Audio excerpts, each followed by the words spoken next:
So today we are going to start with the F1 first chapter, the business organization from the Kaplan textbook. So ഇതിൽ മെയിനായിട്ട് tricky type of questions ആണ് വരിക. Theory ഒരുപാട് പഠിക്കാനില്ല, but the concept should be very clear. So first let start with what is a business organisation.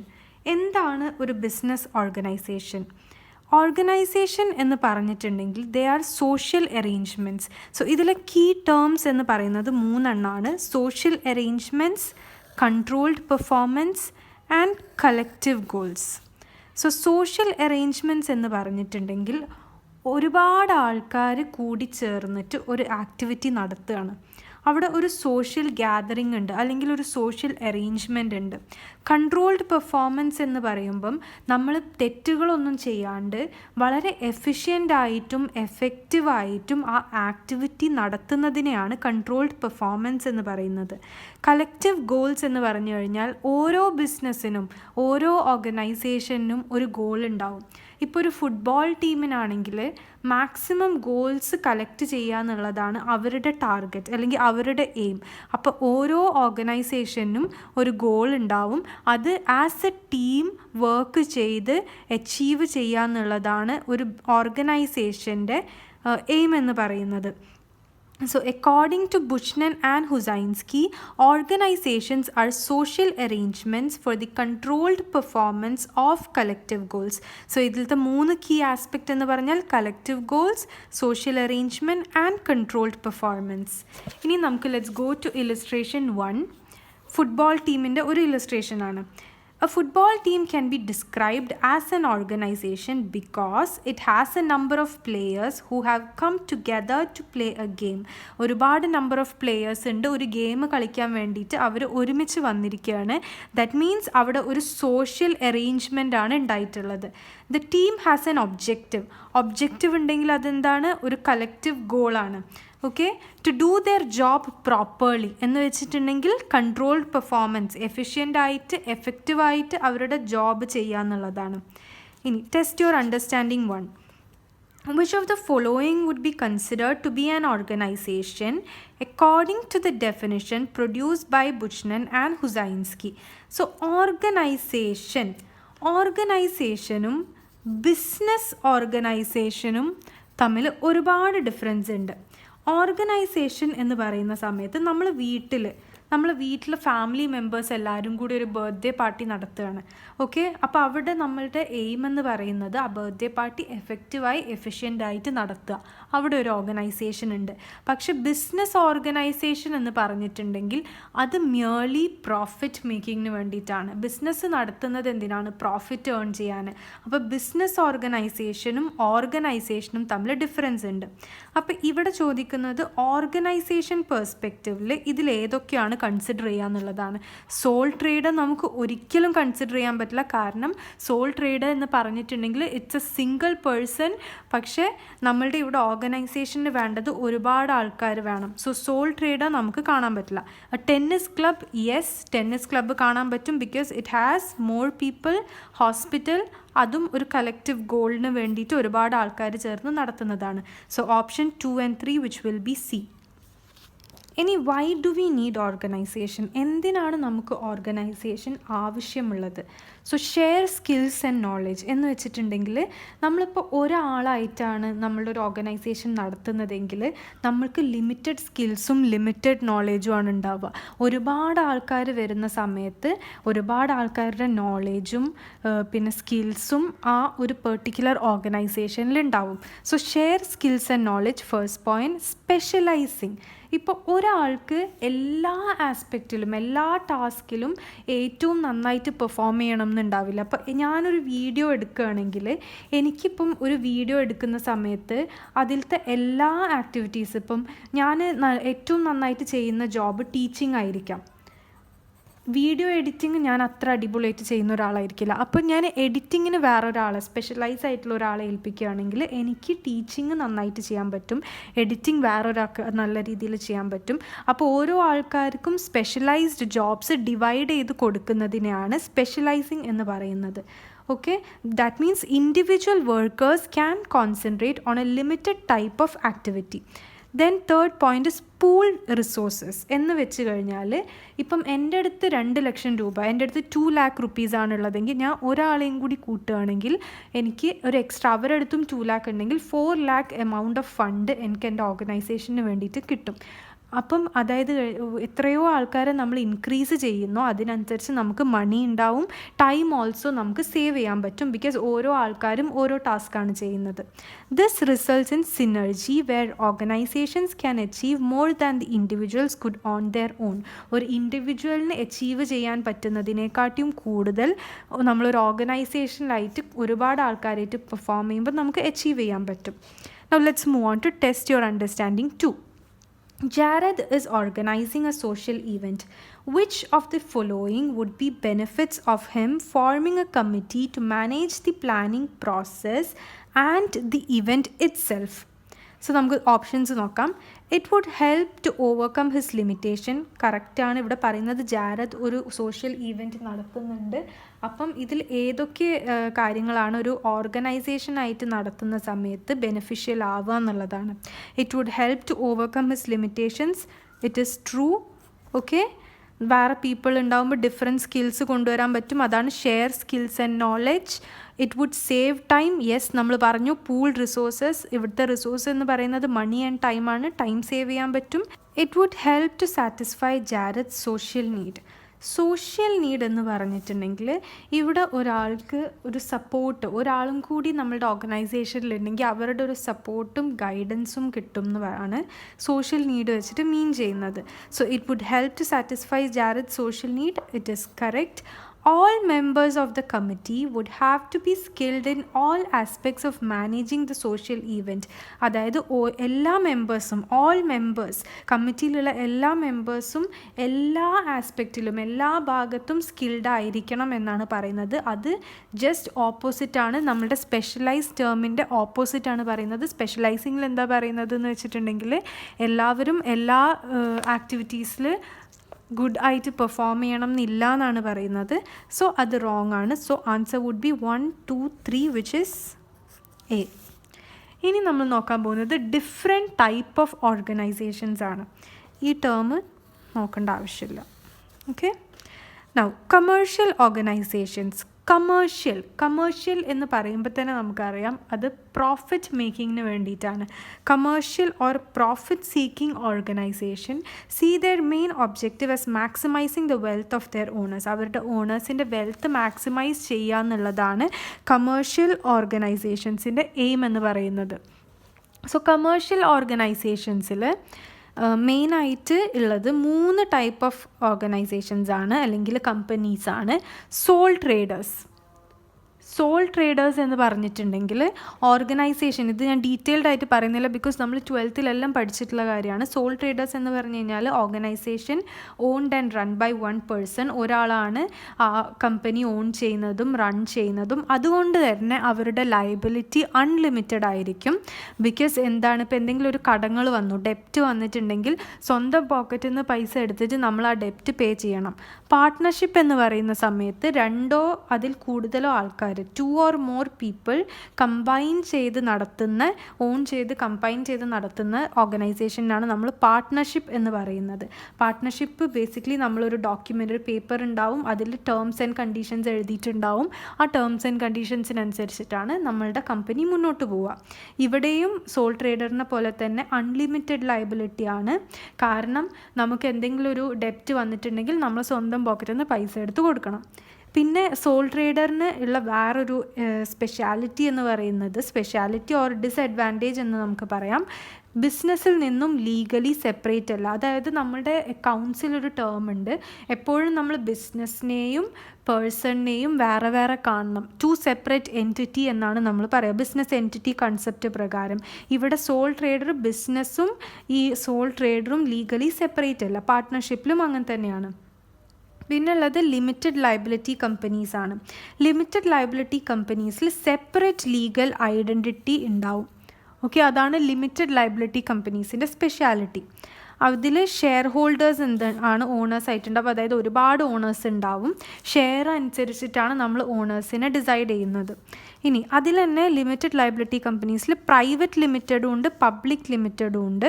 Private limited എന്ന് പറഞ്ഞു കഴിഞ്ഞാൽ simply smaller business ആയിരിക്കും, കുറച്ച് ഷെയർ ഹോൾഡേഴ്സ് ആയിരിക്കും ഉണ്ടാവുക. ജനറൽ പബ്ലിക്കിന് ഷെയർസ് വിൽക്കാൻ പറ്റില്ല.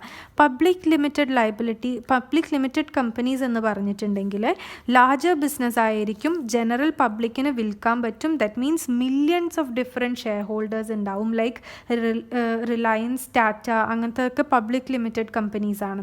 സോ ലിമിറ്റഡ് ലയബിലിറ്റി കമ്പനീസ് ഗവൺമെൻറ്റിൻ്റെ താഴെ രജിസ്റ്റർ ചെയ്തിട്ടാണ് ഉണ്ടാവുക. ഗവൺമെൻറ് അല്ല ഓൺ ചെയ്യുന്നത്, പക്ഷെ ഗവൺമെൻറ്റിൻ്റെ താഴെ രജിസ്റ്റർ ചെയ്തിട്ടാണ് ലിമിറ്റഡ് ലയബിലിറ്റി കമ്പനീസ് ഉണ്ടാവുക. പ്രൈവറ്റ് ലിമിറ്റഡിന് LTD ആണ് ഉണ്ടാവുക, പബ്ലിക് ലിമിറ്റഡിന് PLC എന്നാണ് പറയുക. ഞാനത് കുറച്ച് ഫാസ്റ്റിലാണ് പോകുന്നത് ബിക്കോസ് ഇത് ഭയങ്കര സിമ്പിളായിട്ടുള്ളൊരു ചാപ്റ്ററാണ്. നമുക്ക് കൺഫ്യൂഷൻ വരുന്ന ഭാഗങ്ങൾ അത് ഞാൻ ഡീറ്റെയിൽഡായിട്ട് ചെയ്യാം. ഇനി നോട്ട് ഫോർ പ്രോഫിറ്റ്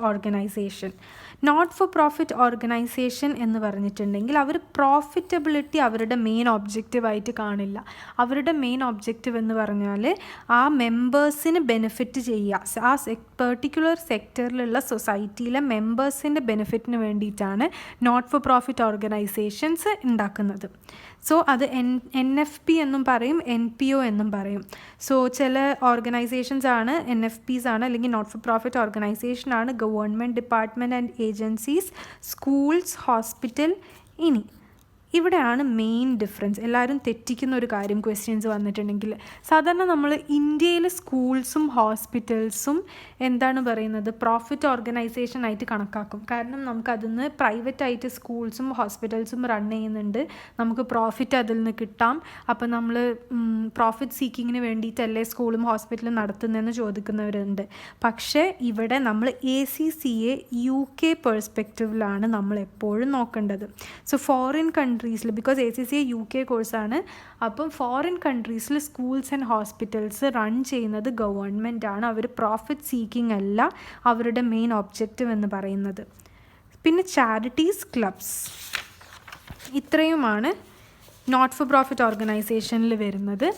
സോ മെയിനായിട്ട് hospitals exist to treat patients, councils കമ്മ്യൂണിറ്റീസിൻ്റെ കെയറിങ്ങിന് വേണ്ടിയിട്ടാണ്, government organisation government policy implement ചെയ്യാൻ വേണ്ടിയിട്ടാണ്, charity provision of relief to victim of disasters, ഓരോ ഡിസാസ്റ്റേഴ്സ് ഉണ്ടായിട്ടുണ്ടെങ്കിൽ അവർക്ക് ഫണ്ട് കൊടുക്കുക, അങ്ങനത്തെ ഒബ്ജക്റ്റ് വെച്ചിട്ടാണ് ചാരിറ്റി ഉണ്ടാവുക.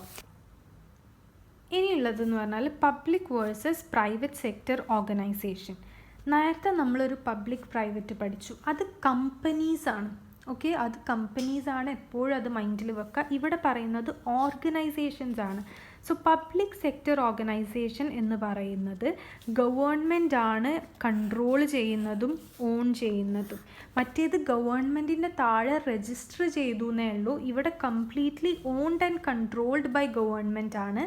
Okay, it is a part of economy concerned with providing basic government services. അവരുടെ ബേസിക് ആയിട്ടുള്ള ഗവൺമെൻറ് സർവീസസ് കൊടുക്കുക എന്നുള്ളതാണ് ഇവിടെ പബ്ലിക് സെക്ടർ ഓർഗനൈസേഷൻ കൊണ്ട് ഉദ്ദേശിക്കുന്നത്. നമുക്കറിയാം അതിൽ examples police, military, public transport നമ്മൾ യൂസ് ചെയ്യുന്നതാണ്, പ്രൈമറി എഡ്യൂക്കേഷൻ, പാവപ്പെട്ട ആൾക്കാർക്ക് വേണ്ടിയിട്ട് ഹെൽത്ത് കെയർ. ഇനി പറയുന്നത് private sector organisation. Private sector ഓർഗനൈസേഷനിൽ പൊതുവെ ഉണ്ടാവുക ബിസിനസ്, ചാരിറ്റി ആൻഡ് ക്ലബ്സ്. അപ്പോൾ പ്രൈവറ്റ് സെക്ടറിലും ക്ലബ്ബ് ഉണ്ടാവാം, ചാരിറ്റി ഉണ്ടാവാം, പബ്ലിക് സെക്ടറിലും ചാരിറ്റീസും ക്ലബ്സും ഉണ്ടാവാം. Okay, test your understanding 3. Many schools run fundraising events such as feasts, which is the intention to make a profit. This makes them profit seeking. True or false എന്നാണ് ചോദിക്കുന്നത്. അതായത് പല സ്കൂൾസും fund racing events നടത്തുന്നുണ്ട്, അവരുടെ intention profit ഉണ്ടാക്കുക എന്നുള്ളതാണ്. It is not true. ഞാൻ നേരത്തെ പറഞ്ഞിരുന്നു, സ്കൂൾസ് എപ്പോഴും ഈവൻ ദോ അവർ പ്രോഫിറ്റ് ഏൺ ചെയ്താലും വീണ്ടും അത് സ്കൂളിൻ്റെ ആക്ടിവിറ്റിയിലേക്ക് തന്നെയാണ് ഇടുന്നത്. നമ്മൾ ഇന്ത്യയിൽ പ്രൈവറ്റ് സ്കൂൾസ് ഉണ്ട്, നമ്മളുടെ ആവശ്യത്തിന് വേണ്ടിയിട്ട് അതിൽ നിന്ന് പ്രോഫിറ്റിൽ നിന്ന് എടുക്കുന്നുണ്ട് പൈസ. പക്ഷേ ഫോറിൻ കൺട്രീസിൽ നമ്മൾ സ്കൂളിൽ നിന്ന് എന്ത് പ്രോഫിറ്റ് കിട്ടിയാലും അത് വീണ്ടും സ്കൂൾ ആക്ടിവിറ്റീസിലേക്ക് തന്നെയാണ് ഇൻവെസ്റ്റ് ചെയ്യുന്നത്. അപ്പോൾ പ്രോഫിറ്റ് സീക്കിംഗ് അല്ല, ഒരിക്കലും സ്കൂള് പ്രോഫിറ്റ് സീക്കിംഗ് അല്ല. So false. ഇനിയുള്ളത് non governmental organisations, NGO not for profit ഓർഗനൈസേഷന് ഏകദേശം സിമിലർ ആണ്. ഡിഫറൻസ് എന്താണെന്ന് വെച്ചിട്ടുണ്ടെങ്കിൽ non governmental organisation is one which does not have profit, same profit seeking അല്ല, പ്രോഫിറ്റ് അല്ല പ്രൈമറി ഗോള്. പക്ഷേ this one NGO is not directly link to the national ഗവൺമെൻറ്റിലേക്ക് directly link ചെയ്യപ്പെട്ടിട്ടില്ല. So NGOs Red Cross, Doctors Without Borders, Greenpeace etcetera. ഇനിയുള്ളതെന്ന് പറഞ്ഞാൽ cooperatives ആണ്. Cooperative എന്ന് പറഞ്ഞിട്ടുണ്ടെങ്കിൽ സപ്പോസ് 5 people ഉണ്ട്, ഓക്കെ, 5 people. അതിൽ ഒരാൾ വെജിറ്റബിൾസ് പച്ചക്കറി വാങ്ങിക്കുകയാണ്, പൊട്ടേറ്റോ വാങ്ങിക്കുകയാണ് ഫോർ 25 rupees, വേറൊരാൾ 30 rupees, വേറൊരാൾ 40 rupees, വേറൊരാൾ 15, വേറൊരാൾ 20. ഓക്കെ, അപ്പോൾ ഇതിൽ ഒരാൾ പറഞ്ഞു ഓക്കെ ഈ 40 rupeesന് പച്ചക്കറി വാങ്ങിക്കുന്നു, ഇവരെല്ലാം സെയിം സൊസൈറ്റിയിൽ നിന്നാണ്, ഒരു കമ്മ്യൂണിറ്റിയിലാണ് ജീവിക്കുന്നത്. അപ്പോൾ ഇയാൾ പറഞ്ഞു നമുക്കൊരു കാര്യം ചെയ്യാം, നമുക്ക് ഏറ്റവും വില കുറഞ്ഞ പച്ചക്കറി, ഏറ്റവും വില കുറഞ്ഞതും ഏറ്റവും ക്വാളിറ്റി ഉള്ള പച്ചക്കറി നമുക്ക് എല്ലാവർക്കും കൂടി ഒരു സ്ഥലത്തുനിന്ന് വാങ്ങിക്കുക, ഒരാൾ പോയി വാങ്ങിച്ചോട്ടെ നമുക്ക് എല്ലാവർക്കും വേണ്ടിയിട്ടെന്ന് പറഞ്ഞു. അപ്പം ഹി സൈഡ് നമുക്ക് 15 rupeesൻ്റെ വാങ്ങിക്കേണ്ട, ബിക്കോസ് ക്വാളിറ്റി ഭയങ്കര കുറവായിരിക്കും, അപ്പോൾ നമുക്ക് 20 rupeesൻ്റെ പച്ചക്കറി വാങ്ങിക്കാമെന്ന് പറഞ്ഞു.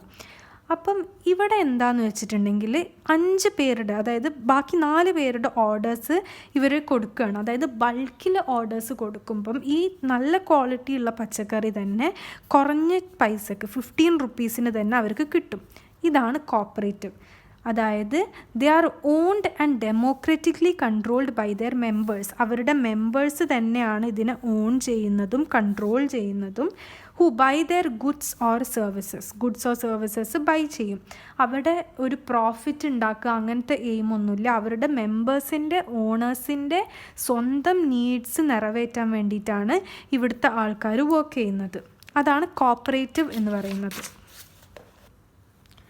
Test your understanding for which of the following are usually seen as the primary objective of companies. കമ്പനീസിൻ്റെ പ്രൈമറി ഒബ്ജക്റ്റീവായിട്ട് എന്തൊക്കെയാണ് കാണുന്നത്? To maximise the wealth of shareholders, കറക്റ്റാണ്. കമ്പനീസിന് എന്താ വേണ്ടത്? Maximum wealth, it is correct. To protect the environment, no. അത് ഒരു എന്താ പറയുക, ഒരു ഒബ്ജക്റ്റീവ് ആയിരിക്കാം, പക്ഷേ അത് പ്രൈമറി അല്ല, സെക്കൻഡറി ആണ്. ഓക്കെ, ഏറ്റവും ഇമ്പോർട്ടൻ്റ് ഒബ്ജക്റ്റീവ് അല്ല എൻവയൺമെൻറ്റ് പ്രൊട്ടക്റ്റ് ചെയ്യുക എന്നുള്ളത്. To make a profit, it is true profit ആണ്. So 1 and 3 which leaves us the option with D. D is the option. Test your understanding 5. Which of the following organization is most likely to be classified as part of the public sector? Public സെക്ടറായിട്ട് classify ചെയ്യാൻ പറ്റുന്ന ഏറ്റവും ഉചിതമായ option ഏതാണെന്നാണ് ചോദിക്കുന്നത്. Charity no. നമ്മൾ പറഞ്ഞു charity പബ്ലിക്കും ആവാം പ്രൈവറ്റും ആവാം. പബ്ലിക് സെക്ടറിനും നടത്താം, പ്രൈവറ്റ് സെക്ടറിനും നടത്താം. സോഷ്യൽ ക്ലബും 2 സ്ഥലത്തും വരും. സ്കൂൾ പ്രൈവറ്റ് അല്ല പബ്ലിക് മാത്രമാണ്. നമ്മൾ പറഞ്ഞു പ്രൈവറ്റ് ഇന്ത്യയിൽ മാത്രമാണ് വരുന്നത്. According to foreign countries school public മാത്രമാണ് ഓൺ ചെയ്യുന്നത്. പബ്ലിക് ലിമിറ്റഡ് കമ്പനി, ഇവിടെ പബ്ലിക് ലിമിറ്റഡ് കമ്പനിയും പബ്ലിക് സെക്ടറും തമ്മിൽ വ്യത്യാസമുണ്ട്. ഓക്കെ, നമ്മൾ നേരത്തെ പഠിച്ചിട്ടുണ്ടായിരുന്നു ലിമിറ്റഡ് കമ്പനി എന്ന് പറയുന്നത്, പബ്ലിക് ലിമിറ്റഡ് കമ്പനി എന്ന് പറയുന്നത് ലിമിറ്റഡ് ലയബിലിറ്റി കമ്പനീസിൻ്റെ താഴെ വരുന്നതാണ്. പബ്ലിക് സെക്ടർ എൻറ്റയർലി ഡിഫറെൻ്റ് ആണ്. സോ ഇത് ഒരിക്കലും ആവാൻ പറ്റില്ല. So that leaves us option C. ഇത് അത്ര ഇമ്പോർട്ടൻ്റ് അല്ല, നമുക്ക് സ്കിപ്പ് ചെയ്യാം. കാരണം sectors in which organisation operate, എല്ലാ സെക്ടേഴ്സിലും ഓർഗനൈസേഷൻസ് ഉണ്ടാവും. ഞാൻ പറഞ്ഞില്ലേ, എവിടെയൊക്കെ നമ്മൾ ഒന്നിൽ കൂടുതൽ ആൾക്കാർ വരുന്നോ ഒരു ടാസ്ക് പെർഫോം ചെയ്യാൻ അല്ലെങ്കിൽ ഒരു ഗോൾ കംപ്ലീറ്റ് ചെയ്യാൻ, അവിടെയൊക്കെ ഓർഗനൈസേഷൻ ഉണ്ടാവും. Agriculture, mining, finance, retailer, service, transportation. പിന്നെ സമ്മറി വന്നിട്ട് ക്വിക്കായിട്ട് പറഞ്ഞുതരാം. ഓണർഷിപ്പ് നമ്മൾ പറഞ്ഞു പ്രൈവറ്റും പബ്ലിക്കും ഉണ്ടാവും. ഒബ്ജക്റ്റീവ്സ് എന്ന് പറഞ്ഞാൽ ഓരോ കമ്പനിക്കും അല്ലെങ്കിൽ ഓരോ ഓർഗനൈസേഷനും ഡിഫറെൻറ്റ് ഒബ്ജക്റ്റീവ്സ് ആണ് ഉണ്ടാവുക. ആക്ടിവിറ്റീസ് ഓരോ ഓർഗനൈസേഷനും ഡിഫറെൻറ്റ് ആക്ടിവിറ്റീസ് ആണ് ഉണ്ടാവുക. അവരുടെ ഒബ്ജക്റ്റീവ്സിനനുസരിച്ച് അവരുടെ ആക്ടിവിറ്റീസ് മാറും. ഫണ്ടിങ് ഞാൻ പറഞ്ഞു പബ്ലിക് സെക്ടർ ഓർഗനൈസേഷന് സെൻട്രൽ ഗവൺമെൻറ്റിൽ നിന്ന് അല്ലെങ്കിൽ ഗവൺമെൻറ് സെക്ടേഴ്സിൽ നിന്ന് പൈസ റേസ് ചെയ്യാൻ പറ്റും. പ്രൈവറ്റിന് കമ്പനീസും കോപ്പറേറ്റീവ്സും, അതായത് അവരുടെ വിത്തിൻ ദ കമ്പനിയാണ് അവർക്ക് പൈസ റേസ് ചെയ്യാൻ പറ്റുള്ളൂ. സൈസ് ഡിഫറെൻ്റ് ഉണ്ടാവും. ലയബിലിറ്റി സോൾ ട്രേഡേഴ്സിനാണെങ്കിൽ അൺലിമിറ്റഡ് ആണ് ലയബിലിറ്റി, പാർട്ട്ണർഷിപ്പിനും അൺലിമിറ്റഡ് ആണ്. ലിമിറ്റഡ് ലയബിലിറ്റി, അതാണ് ലിമിറ്റഡ് ലയബിലിറ്റീൻ്റെ ഒരു ഏറ്റവും വലിയ അഡ്വാൻറ്റേജ്. സ്പെഷ്യാലിറ്റി എന്ന് പറഞ്ഞിട്ടുണ്ടെങ്കിൽ തന്നെ അവർക്ക് ലയബിലിറ്റി ഇല്ല. അതായത് ഇപ്പം ഇത് ഞാൻ പറയാൻ വിട്ടുപോയൊരു കാര്യമാണ്. ഇപ്പം കമ്പനീനെ ഗവൺമെൻറ്റാണ് ഗവൺമെൻറ്റിൻ്റെ താഴെയാണ് രജിസ്റ്റർ ചെയ്യുന്നത്. ഗവൺമെൻറ് കമ്പനീനെ ഒരു ആർട്ടിഫിഷ്യൽ പേഴ്സൺ ആയിട്ടാണ് കണക്കാക്കുന്നത്. അതായത് എന്ത് ലയബിലിറ്റി വന്നാലും അത് സ്വന്തം പോക്കറ്റിൽ നിന്ന് പാർട്ട്നേഴ്സിൽ നിന്ന് പൈസ കൊടുക്കേണ്ടി വരില്ല. അത് ഇപ്പോൾ അവരെന്ത് പൈസ ഇൻവെസ്റ്റ് ചെയ്തോ ആ ലോസ്, ആ ഇൻവെസ്റ്റ് ചെയ്ത പൈസ പോവും, അത് പിന്നെ തിരിച്ചു കിട്ടില്ല. പക്ഷേ അവർക്ക് എന്തെങ്കിലും കടങ്ങൾ ഉണ്ടായിട്ടുണ്ടെങ്കിൽ അത് സ്വന്തം പൈസയിൽ നിന്ന് എടുത്തിട്ട് കൊടുക്കേണ്ട ആവശ്യമില്ല. അതാണ് ലിമിറ്റഡ് ലയബിലിറ്റി കമ്പനീൻ്റെ ഏറ്റവും വലിയ അഡ്വാൻറ്റേജ്. സോ നമ്മളുടെ ചാപ്റ്റർ ഈസ് ഓവർ.